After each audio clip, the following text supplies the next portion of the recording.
کیا الٹی گنگا ہے؟ جو مال پاک کرتے ہیں اس کو تو خرچ کرتے ہیں کوٹھیوں پر، بنگلوں پر، کاروں پر، فرنیچروں پر، ضرورت سے زیادہ خواہشات پر، ملکوں میں سیاحت پر. پیسہ ہے گھومنے چلے. ایک آدمی نے کہا یا رسول اللہ مجھے اجازت دے دیجیے ذرا گھوم پھر کے آتا ہوں کہیں ہوا کھا کے. فرمایا نہیں، میری امت کی سیاحت تو اللہ کے دین کی محنت ہے. آپ خود سوچ لیں، آپ اگر کسی سے کوئی کام کرائیں اپنا، ایک وزیر سے بات کی ہوئی ہے، ایک ایم پی سے بات کی ہوئی ہے، ایم پی کی بات کو وزیر سے چھپاتے ہیں اور وزیر کی بات کو ایم پی سے چھپاتے ہیں. کیوں؟ کہ وزیر ہے، اگر وہ سوچے گا کہ مجھ سے نہیں کہا اس سے نہیں کہا تو ناراض ہو جائے گا، غصہ آ جائے گا، اس کی غیرت گوارا نہیں کرے گی. یہاں کوئی پرواہ نہیں ہے کہ امید اللہ سے بھی ہے، اللہ کی مخلوق سے بھی ہے. یعنی میری بات سمجھ لو کہ اپنے ایک مسئلے میں دو آدمیوں کو بھی جمع کرنا سمجھتا ہے کہ نہیں، ایک دوسرے کو بتانا چلے کہ میں کوشش دونوں جگہ کر رہا ہوں. آپ دیکھیے مریض ڈاکٹر کے پاس جاتے ہیں نا، اور کسی دوسرے ڈاکٹر کا علاج چل رہا ہو تو اس ڈاکٹر کو نہیں بتاتے کہ اس کا علاج چل رہا ہے کہ نہ یہ برا مان جائے گا کہ بھائی تو میرے پاس کیوں آیا، اس کا علاج چل. اس طرح سے ایک وقت میں دو سے امید تو کرتا ہے ایک وقت میں، لیکن ایک دوسرے سے چھپاتا ہے. میں حیران ہوں کہ اللہ سے امید، اللہ کی مخلوق سے امید، یہ دونوں امیدیں ایک دن میں جمع نہیں ہو سکتی اور کسی کے سینے میں دو دن لائنیں بنائی نہیں ہے. ذرا عقل سمجھ کو استعمال کرو کہ کرنے والی ذات صرف اللہ. اگر نبی کسی خیر کا بھی ارادہ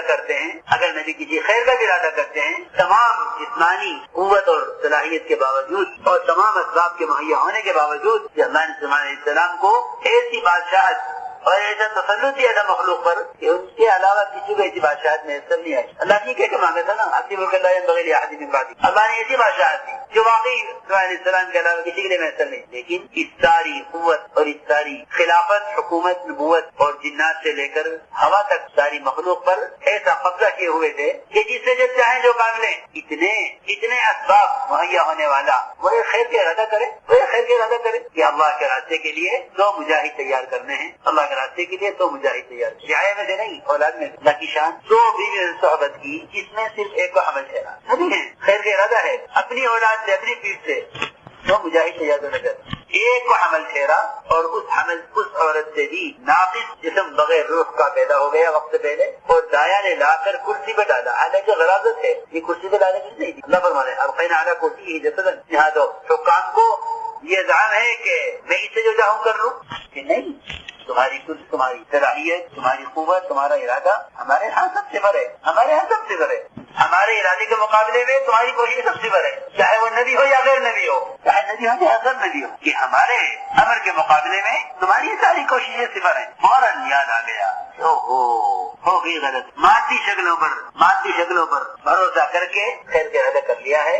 انشاءاللہ کہنا شیطان نے بلا دیا ہے. صرف یہ وجہ ہوئی ہے کہ اللہ نے 99 بیویوں کو حمل نہیں ہونے دیا اور ایک کا حمل ضائع کرا کے بتلا دیا کہ ہمارے ارادے پر ہے، تمہارے ارادے پر نہیں، ہمارے ارادے پر ہے. میں اس طرح کہ ان کے بارے میں تو قرآن نے یہ کہا خررا کہ اور کہیں یہ فرمایا تم وہ تو نبی تھے، ناکامی ہوئی ارادے میں اور فوراً اللہ کی طرف متوجہ ہو گئے. جہاں صبح شام ناکامیاں ہیں اور یہ ناکامیاں اللہ سے اور دور لے جا رہی ہیں. سلمان سے تو یہ ممکن نہیں ہے کہ اس کو کسی معاملے میں ناکامی ہو اور یہ ناکامی اسے اللہ کی طرف نہ لائے. یہ نہیں ہو سکتی، نہیں. اس لیے میرے بزرگ دوستوں عزیزوں، میں نے عرض کیا کہ انبیاء علیہ السلام ایک کام کا ارادہ کرتے ہیں لیکن اللہ کی چاہت کے بغیر سارے انبیاء علیہ السلام کا کچھ نہیں کر سکتے. کیوں کہ کرنے والی ذات صرف اللہ کی ہے. اگر اس بات کو نہیں کہو گے تو کبھی اپنے حکام سے، اپنے اسباب سے کبھی مایوس نہیں ہو سکتے.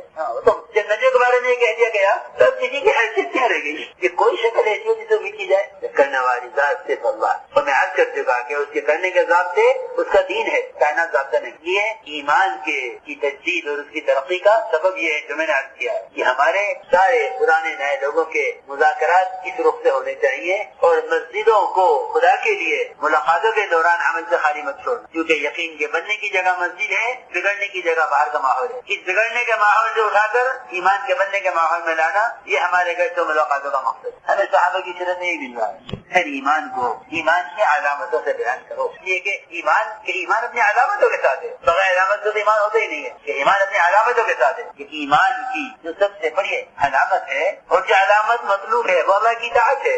اطاعت ہے تو ایمان ہے، اطاعت ہے تو ایمان نہیں ہے. پکی بات ہے. پوچھا گیا حضرت صلی اللہ علیہ وسلم سے کہ یا رسول اللہ مومن کسے کہتے ہیں؟ آپ نے فرمایا کہ مومن نیکیوں سے خوش ہونے والا اور گناہ سے غمگین ہونے والا اس کو مومن کہتے ہیں. یہ بات بھی سمجھنی پڑے گی. دیکھو میری بات توجہ سننا ذرا. یہ لوگ سمجھتے ہیں کہ نیکیوں سے خوشی ہو، گناہ سے غمگین ہو. لوگ سمجھتے ہیں کہ یہ کمال ایمان ہے، اور میں بتا کرتا ہوں کہ حقیقت یہ ہے کہ یہ ایمان کا اتنا آخری درجہ ہے کہ اس کے بعد ایمان کا کوئی تصور نہیں ہے کسی کے دل. اس کے بعد ایمان کا کوئی تصور، کیونکہ حدیث میں فرمایا ہے کہ اس کے بعد اس کے دل میں رائے کے دانے کے برابر بھی ایمان نہیں ہے. اس کے بعد اس کے دل میں رائے کے دانے کے برابر ایمان نہیں ہے. یہ ایمان کے کمال کی حدیث نہیں ہے، بلکہ یہ ایمان کے آخری درجے کی حدیث ہے. کیونکہ جس روایت میں فرمایا ہے کہ جو تم میں سے منکر کو دیکھے اس کو چاہے ہاتھ سے بدلے، اور نہیں ہاتھ سے بدل سکتا، کی قوت نہیں ہے تو زبان سے بدلے، اور اگر زبان سے بدلنے پر قدرت نہیں ہے تو پھر اس کو اپنے دل کی قوت دعاؤں پر لگا کر اللہ تعالیٰ سے اس منکر کو بدلوائے. اب ایسے کہہ سکتا ہے دل سے کسی گناہ کے لیے کڑنا اور غمگین ہونا. اس حدیث سے جو میں نے عرض کی ہے ابھی، من لا منکم منکرا فلیغیرہ بیدہ، اس حدیث کی حدیث بتا رہی ہے کہ یہ ایمان کا آخری درجہ ہے کہ اس کے دل میں اس منکر کے لیے کڑن ہے یا نہیں. یہ ایمان کا آخری درجہ ہے. اس کے بعد حدیث میں ہے کہ اس کے بعد رائی کے دانے کے برابر بھی اس کے دل میں ایمان نہیں. یہاں حال یہ ہے کہ گناہ کرتے ہیں، دوستوں کو بتاتے ہیں، پھر ایمان والے ہیں. گناہ کرتے ہیں، خوش ہوتے ہیں، پھر بھی ایمان والے ہیں. نماز چھوٹ جائے کوئی غم نہیں، پھر بھی ایمان والے ہیں. نماز مل جائے کوئی خوشی نہیں، پھر بھی ایمان والے ہیں. میں حیران ہوں کون سا ایمان ہے یہ کون سا ایمان ہے؟ نہ نیکی سے خوشی ہے، نہ گناہ کا غم ہے، نہ نیکی کے چھوٹنے کا غم ہے، نہ نیکی کے ملنے کا خوشی، نہ نیکی کے ملنے کی خوشی ہے. یہ کون سا ایمان ہے؟ یہ میں نے کیا کہ ایمان کو کیا علامتوں کے ساتھ بیان کریں. بہت ہی آسان بات. ایک جماعت آج کی خدمت حاضر ہوئی، آپ نے ان کی شکل دیکھ کر ہی فرما دیا مان، کیونکہ یہ انتہائی شناخت کی بات ہے کہ جی ایمان کی جگہ دل ہے، جن میں ایمان ہوا کرتا ہے. شکل سے کیا ہوتا ہے؟ کسی کی شکل سے آپ ایسا مت کرو کہ یہ مومن ہے یا نہیں ہے. سنو غور سے بات کیا کہہ رہا نہیں، خدائی کی قسم شکل سے ہی فیصلہ ہوگا مومن ہونے یا نہ ہونے کا. شکل سے فیصلہ ہوگا مومن ہونے یا نہ ہونے. کسی کے مومن یا غیر مومن ہونے کا فیصلہ شکل سے ہوگا، دل سے نہیں ہوگا. اس کا حال کسی کو معلوم نہیں ہے، اس کا حال کسی کو معلوم نہیں ہے. ایک صحابی نے ایک کافر کے تلوار سے بچنے کے وقت تلوار جب اٹھائی گئی اس پر، اس نے کہا اشہد ان لا الہ الا اللہ. صحابی نے تلوار چلا دی مجھے روکنے کے، صحابی نے تلوار چلا دی، ختم کر دیا. آپ کو پتہ چلا، فرمایا کہ تم نے کیا کیا؟ اب کہ یا رسول اللہ میں سچ کہتا ہوں کہ اس نے تلوار سے بچنے کے لیے کلمہ پڑھا ہے. کہ تلوار سے بچنے کے لیے کلمہ پڑھا ہے، کلمہ تو پڑھانا تھا. اور کام ہی کیا تھا تلوار کا؟ تلوار کھڑا کرنے کے لیے نہیں ہے، تلوار کا کلمہ پڑھانے کے لیے تھی. تیری تلوار کا مقصد تو پورا ہو رہا تھا، تو تلوار کیوں چلائی؟ کہ نہیں، وہ تو تلوار سے بچنے کے لیے پڑھ رہا تھا. آپ نے فرمایا تو نے اس کا دل چیر کے کیوں نہ دیکھ. حالانکہ چیز سے دیکھ اس کو کہیں کلمہ لکھا ہوا کرنا آتا. یعنی مقصد یہ تھا کہ کوئی دل چیر کے بھی دیکھ لے تو ویسے نہیں کر سکتے کہ آدمی مومن ہے یا نہیں ہے.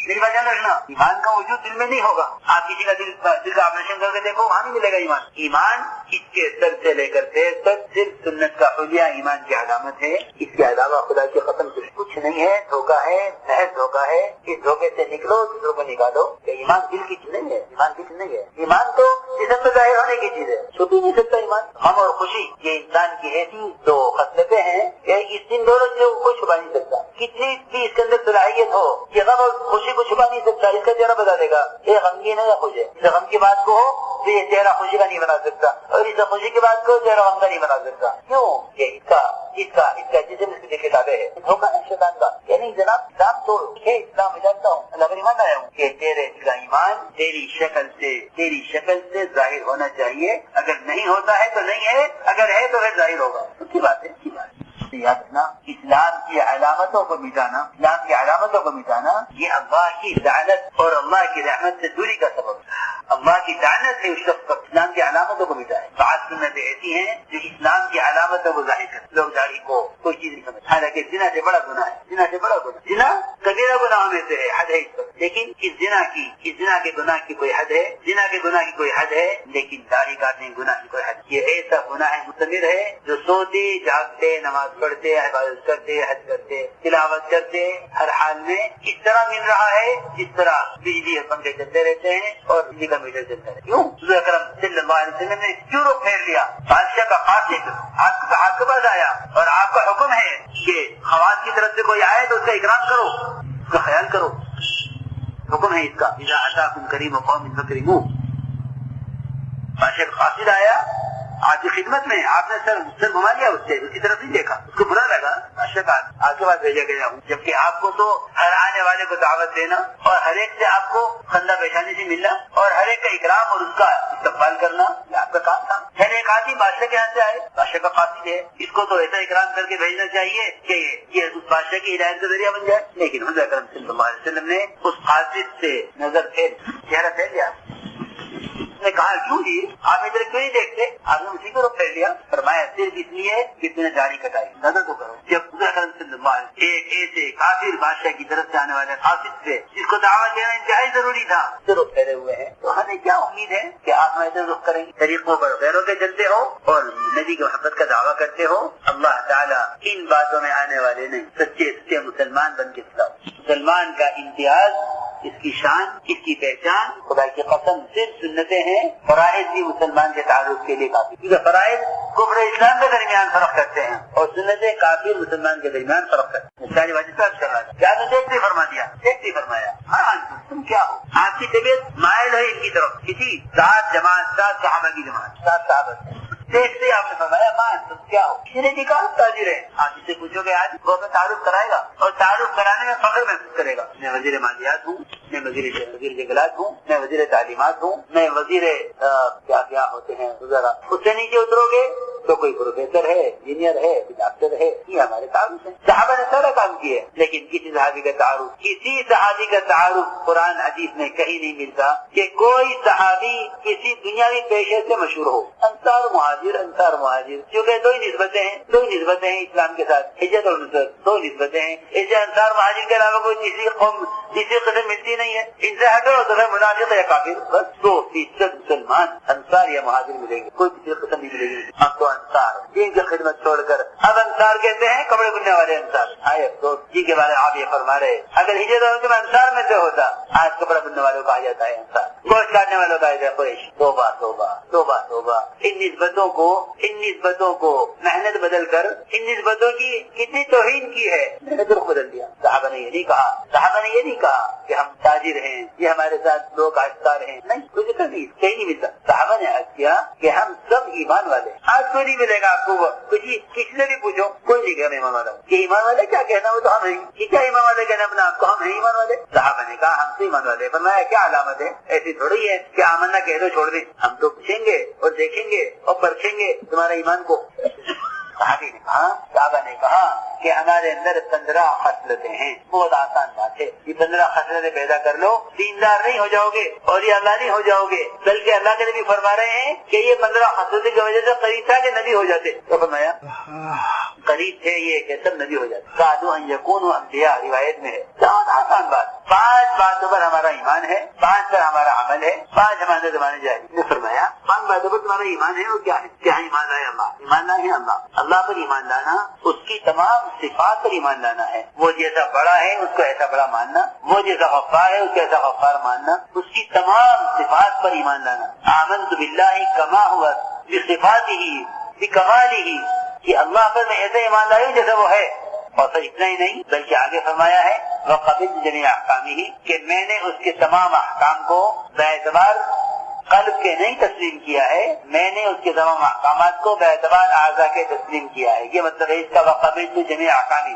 کہ میں دل سے مانتا ہوں کہ نماز فرض ہے، میں دل سے مانتا ہوں کہ زکوٰۃ فرض ہے، نہیں نہیں کہتے قبلت جمیع احکامہ۔ زکوٰۃ دینا ہے، اگر زکوٰۃ دے رہا ہے تو حکم قبول کیا ہے، اگر نماز پڑھتا ہے تو حکم قبول کیا ہے، اگر روزہ رکھتا ہے تو حکم قبول کیا ہے، اگر یہ عمل نہیں کرتا ہے تو اس اللہ کے احکام کو قبول نہیں کیا ہے۔ قبول کرنا دل کے اعتقاد کو نہیں کہتے، قبول کرنا اطاعت کو کہتے ہیں۔ یہ فرمایا کہ ہم اللہ پر ایمان لائے، اور اس کے فرشتوں پر ایمان لانے کا مطلب یہ نہیں ہے کہ یہ فرشتے کچھ کر سکتے ہیں، فرشتوں پر ایمان لانے کا مطلب یہ ہے کہ ہم اتنا یقین کرتے ہیں کہ یہ اللہ کے نیک بندے ہیں، عباد الرحمان، یہ اللہ کے نیک بندے ہیں۔ قرآن میں اتنا ہی ہے فرشتوں کے بارے میں، عباد الرحمان یہ اللہ کے نیک بندے ہیں، فرشتے اللہ کے نیک بندے ہیں، بس اس سے زیادہ ہم فرشتوں کو نہیں مانتے، اس سے زیادہ ہم فرشتوں کو نہیں جانتے، یہ اللہ کے نیک بندے ہیں۔ ان سے کچھ ہوتا ہے کہ نہیں، کرنے والی ذات اللہ کی ہے۔ ایمان لائے ہم اللہ پر، اس کے فرشتوں پر، اس کے رسولوں پر، آخرت کے پر، تقدیر پر، اس 5 پر ہمارا ایمان ہے۔ 5 پر ہمارا عمل ہے کہ ہم سب سے پہلا ہمارا عمل یہ ہے کہ ہم اس ذات کی گواہی دیتے ہیں کہ اللہ کی سوا کوئی عبادت کے لائق، اللہ کے سوا کوئی عبادت کے لائق نہیں ہے۔ اس کو ذرا سمجھ لینا، لوگ اس کو سمجھتے نہیں ہیں، رٹتے ضرور ہیں، سمجھتے نہیں ہیں۔ میں عرض کر رہا ہوں کہ ہم اللہ کی عبادت کرتے ہیں، یہ ایسا خطرناک دعویٰ ہے، یہ ایک ایسا خطرناک دعویٰ ہے جس کو لوگ آسانی سے کہہ کے گزر جاتے ہیں۔ اللہ کی عبادت کرنا، اللہ کی عبادت کرنے کا مطلب یہ ہے کہ ہم کسی حکم میں، کسی طریقے میں، کسی ضرورت میں اللہ کے غیر کی طرف جھکنے والے نہیں، اس کو عبادت ہے۔ ہم کسی طریقے میں، کسی ضرورت میں اللہ کے غیر کی طرف جھکنے والے نہیں۔ جھکنے کا مطلب یہ نہیں ہے کہ اللہ کے غیر سے سوال کریں، جھکنے کا مطلب یہ نہیں ہے کہ اللہ کے غیر کو سجدہ کریں۔ میری بات ذرا توجہ سننا، میرا بہت کچھ کہنے کو دل جا رہا، کیونکہ ہر چیز کی سزا نیچے جا رہی ہے۔ اللہ کی عبادت ہوتی ہے، ہاں بھائی بات تو یہی ہے کہ اللہ کی عبادت ہوتی ہے۔ کیا عبادت؟ کہاں ہیں ہم؟ کہاں کیا عبادت ہے؟ اسے کہتے ہیں عبادت۔ جو جس حال میں اللہ کے غیر کے حکم پر چل رہا ہے وہ اللہ کے غیر کی عبادت کر رہا ہے۔ دل میں یہ احساس پیدا کر لو کہ جو جہاں جس حال میں بھی ہے، اگر اس کی زندگی محمد صلی اللہ علیہ وسلم کے طریقے سے ہٹی ہوئی ہے تو وہ اللہ کے غیر کی عبادت میں مصروف ہے۔ میں آپ سے کہہ رہا ہوں، میری بات کی طرف پوری توجہ دینی ہوگی۔ تصور عبادت کا صرف سر جھکانا رہ گیا ہے، نہیں، اس کی بات نہیں ہے۔ عبادت اطاعت کو کہتے ہیں کہ عبادت اطاعت ہے، اور یہ اللہ کے غیر کی ہو نہیں سکتی۔ اس طرح اللہ کے غیر کی عبادت نہیں ہو سکتی، اللہ کے غیر کی اطاعت ہو نہیں سکتی، ممکن ہی نہیں ہے کہ بندہ اللہ کے غیر کی اطاعت کرے۔ کیسے کر سکتا ہے؟ یہ عبادت نہیں کر سکتا۔ یہ کہہ دیں گے یہ حلال ہے تو ہم مان لیں گے حلال ہے، یہ کہہ دیں گے یہ حرام ہے تو ہم مان لیں گے یہ حرام ہے۔ یہ کیا کہہ دیں؟ یہ کیا کہہ دیں؟ الحلال بین اور حرام بین، کہ حلال حرام کو تو واضح کر دیا گیا، ان کے درمیان جو مشتبہ چیزیں ہیں ان سے اپنے آپ کو بچانا ہے۔ حلال واضح ہو گیا، حرام واضح ہو گیا، سمجھ لینا اچھی طرح کہ عبادت کسے کہتے ہیں۔ زندگی کے کسی بھی شعبے میں اللہ کے غیر پر، اللہ کے غیر کے طریقوں پر چلنا یا محمد صلی اللہ علیہ وسلم کی سنت کے خلاف چلنا، زندگی کے کسی شعبے میں، شادی ہو یا بیاہ، تجارت ہو یا زراعت، حکومت ہو یا سیاست، زندگی کسی شعبے میں اللہ کے حکم کے خلاف چلنا اور نبی کے طریقے کے خلاف چلنا، کہ جس کے طریقوں پر چل رہے ہو اس کی عبادت کر رہے ہو، یہ پکی بات ہے۔ یہ بات ذہن سے آج نکال دو کہ بھائی طریقہ کسی کا بھی ہو سیدھی لائن میں، لیکن عبادت اللہ کی، یہ نہیں ہو سکتا، یہ ممکن نہیں، کیونکہ حضور اکرم صلی اللہ علیہ وسلم نے فرمایا ہے کہ جو شخص جس کی بھی اطاعت کر رہا ہے، اس نے اس کو اپنا رب بنا لیا ہے۔ اور مسلمان یہ بات ماننے کو تیار نہیں ہے کہ میں اللہ کے غیر کو میں رب بناؤں۔ حالانکہ بنائے ہوئے جن کا فیشن نظر آتا ہے ان کی طرف چل دیتے ہیں اور کہتے کیا ہے کہ ٹھیک ہے، اگر یہ غلط ہے تو بتاؤ اس کا حکم کیا ہے؟ حرام تو نہیں ہے؟ کیسے حرام سے بچنے کا نام ہی دین ہے؟ حرام سے بچنا تو کفر سے بچنا ہے، مسلمان بننا سنت پر چلنے کو کہتے ہیں۔ تو آپ نے فرمایا کہ جو شخص جس کی اطاعت کر رہا ہے اس نے اس کو اپنا رب بنا لیا ہے۔ یہ بڑی بات ہے۔ کیا یہ ممکن ہے بھائی ہم اللہ کے غیر کو رب بناوے؟ بولو تو صحیح، کچھ آنا تو کرو۔ ہو سکتا ہے کہ مسلمان اللہ کے غیر کو رب بناوے؟ تو ممکن نہیں ہے، لیکن بنایا ہوا ہے۔ میں تو یہ سمجھانا چاہتا ہوں کہ بنایا ہوا ہے، اللہ کے واسطے سارے ارباب کو چھوڑ دو، رب العالمین کی طرف آ جاؤ۔ بنایا ہوا ہے، لوگ کہتے ہیں نہیں بنایا ہوا ہے، میں کہتا ہوں بنایا ہوا ہے۔ عدی بن حاتم جب یہ نصرانیت سے اسلام میں آئے تو عدی بن حاتم نے عرض کیا حضور اکرم صلی اللہ علیہ وسلم سے کہ یا رسول اللہ کیا بات ہے کہ آپ پر ہم ایمان لانے سے پہلے اللہ ہی کو رب مانتے تھے کہ اللہ کا غیر رب نہیں ہو سکتا۔ آپ پر تو ایمان نہیں لائے تھے، آپ پر ایمان نہیں لائے تھے اس وقت، لیکن اللہ کو رب مانتے تھے۔ تو اللہ نے قرآن پاک میں یہ کیوں فرمایا ہے کہ یہود و نصارہ نے اللہ کے غیر کو اپنا رب بنایا ہوا تھا، اپنے علماء، اپنے مشائخ، اپنے احبار رہبان، حالانکہ ہم نے آپ پر ایمان لانے سے پہلے بھی کبھی اللہ کے غیر کو رب نہیں بنایا۔ تو اللہ نے قرآن میں الزام کیوں دیا ہے اتخذوا احبارهم ورهبانهم اربابا من دون اللہ؟ تو آپ نے ایک بات فرمائی اس پر، آپ نے اے عدی یہ بتاؤ جب تمہارے احبار رہبان، تمہارے علماء اور مشائخ حلال چیز کو حرام کہتے تھے، حرام چیز کو حلال کہتے تھے، تم ان کی بات مانتے تھے یا نہیں مانتے؟ عرض کیا کہ ہاں ہم ان کی بات مانا کرتے، جو تم کو ٹھیک ہے آمنا وصدقنا۔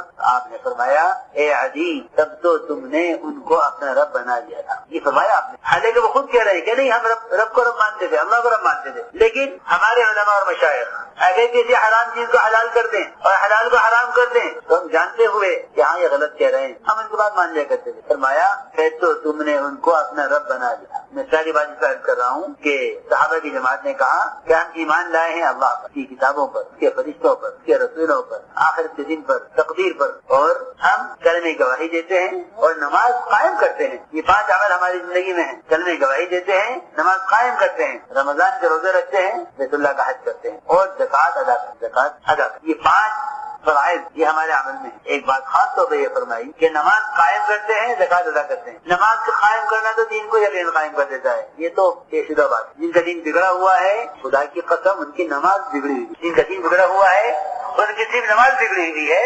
نماز پڑھنے کے بعد دین کا قائم ہونا یقینی ہے، جو نماز بنا لے گا دین کو قائم کر لے گا، یقینی بات ہے۔ من اقامہا فقد اقام الدین، جو نماز قائم کر لے گا دین قائم کر لے گا۔ تو پہلی بات تو یہ فرمائی کہ نماز قائم کرتے ہیں، اور ایک یہ کہ زکوٰۃ ادا کرتے ہیں۔ میرے دوستوں عزیزوں، اول سے لوگ زکوٰۃ دیتے نہیں، جو دیتے ہیں وہ ادا نہیں کرتے، جو دیتے ہیں وہ ادا نہیں کرتے۔ تاجر کہتا ہے مجھے کمانے سے فرصت نہیں ہے کہ میں مستحق کو تلاش کروں، یہ زکوٰۃ کے مال کو کسی فنڈ میں، کسی غلے میں کہیں ڈال دیتے ہیں، کسی کے حوالے کر دیتے ہیں کہ آپ دیکھ لینا جہاں کوئی موقع ہو، اور موقع بھی کیا کہتے ہیں کہ موقع بھی ذرا خیر کا موقع ہو، کوئی اچھا کام مل جائے زکوٰۃ کا مال خرچ کرنے کے لیے، ذرا کوئی اچھا کام مل جائے، کوئی خیر کا کام مل جائے، کوئی بھلا کام دنیا میں ہو رہا ہو، میری زکوٰۃ کا مال وہاں خرچ ہو جائے۔ لوگ تمنا کرتے ہیں کاش میری زکوٰۃ کا مال کسی خیر کے کام میں خرچ ہو جائے، اس کے لیے تلاش کرتے ہیں، دعا مانگتے ہیں، کوشش کرتے ہیں۔ میری بات دھیان سے سننا، میں کیا کہہ رہا ہوں؟ میں حیران ہوں کہ لوگ اپنے مال کی زکوٰۃ کو خیر کے کاموں میں خرچ کرنے کو